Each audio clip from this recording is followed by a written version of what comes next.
What's up, y'all? This is Charles Silk Dunn. You know I'm back in front of the camera. Had to give you a little time to let all the things that we previously mentioned, see how it marinate and wiggle and jiggle inside your soul. Because a lot of times when you stick a lot of information to people, they grab very little of it.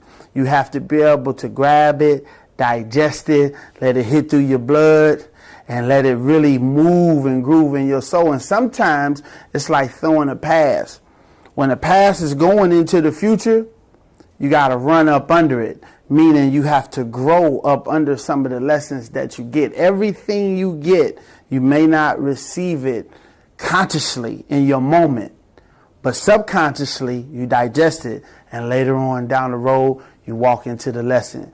Today is going to be about how to deal with the problems and the 4 types of people that how they see their problems. I'm going to start with prisoners. There's 4 types of prisoners that's in jail. And I'm starting a prison consulting firm in the very, very near future. And it's imperative that each person realize that you don't have to be in jail to be one of these 4, because you're one of these 4. It's like being in a dark cave. You're going to have one person in the dark cave. They're going to complain about the condition. They're going to talk about how cold it is and how the conditions are not suitable for what they're accustomed to. They're going to complain. Then you're going to have the second prisoner. The second prisoner is going to reminisce on everything that happened before he got put in that cave.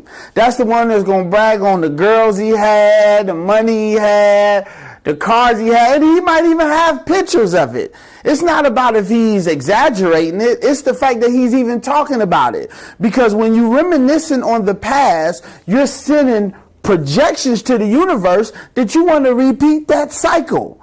So when you talk about the things you used to do and the things that you had, then that's the things that the universe think you want to have tomorrow. So that's the second person. The first one, don't forget, is the one that complained about the condition. The second person is the one who just reminiscing about everything and what it used to be before that moment in time and space.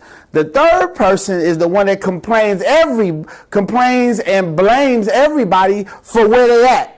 They blame everybody for where they're at. Somebody told on them, racism, police, the black man did it to me, the white man did it to me, whatever they can place blame, wherever they can place blame outside of themselves, that's where they place it. Then you got the fourth one.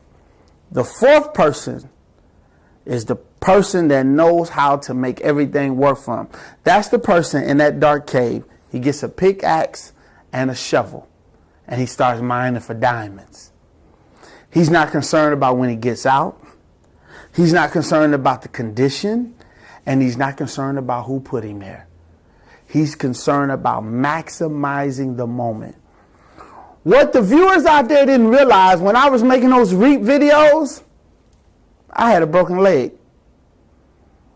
And what I did, instead of sitting on the couch saying, oh, woe is me, I maximized and said, okay, well, this must be the time for me to enhance my intellectual properties and start getting a little bit of the information that God has given me out into society. So instead of sitting on the couch and complaining or talking about the drunk driver that hit us, I said, let me get my pickaxe and my shovel and start mining for diamonds. So let me tell you why this is so important. Your path that you run into in life is yours and yours only. I don't care what avenues that was used to get you there. I don't care how you feel people did you while you were there, but it's yours. It's yours to own. It's yours to have.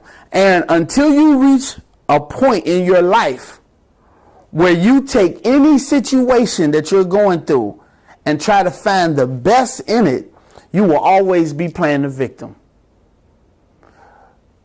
The world itself will always be doing you wrong.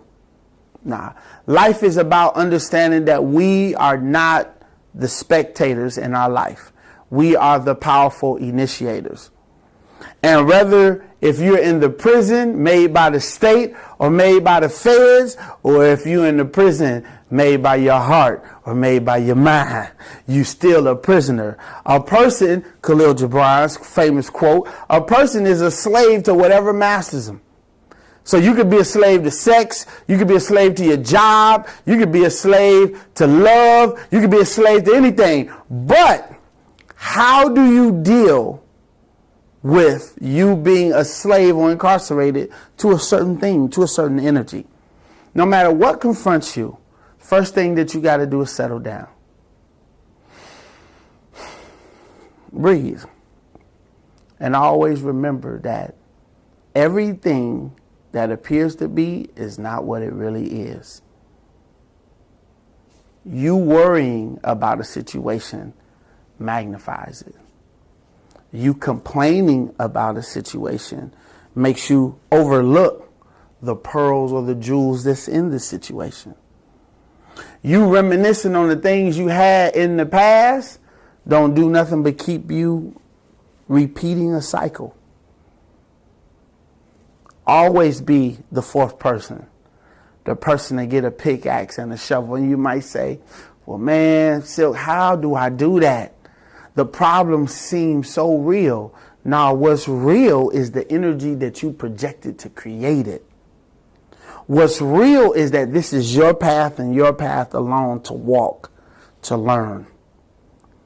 And it's up to you. When you don't research and solve the problems of the past, they're bound to repeat themselves in the future. We want to know why so many people can't get out of the rut that they created for themselves. In order to change your life, you got to change the way you think. To change the way you think, you got to change the way you respond and you react. So, I'm going to leave you with this. That fourth element, that pickaxe and that shovel, no matter what confronts you in your life, is small. Don't make two problems out of one. Don't take things that are small and make them large.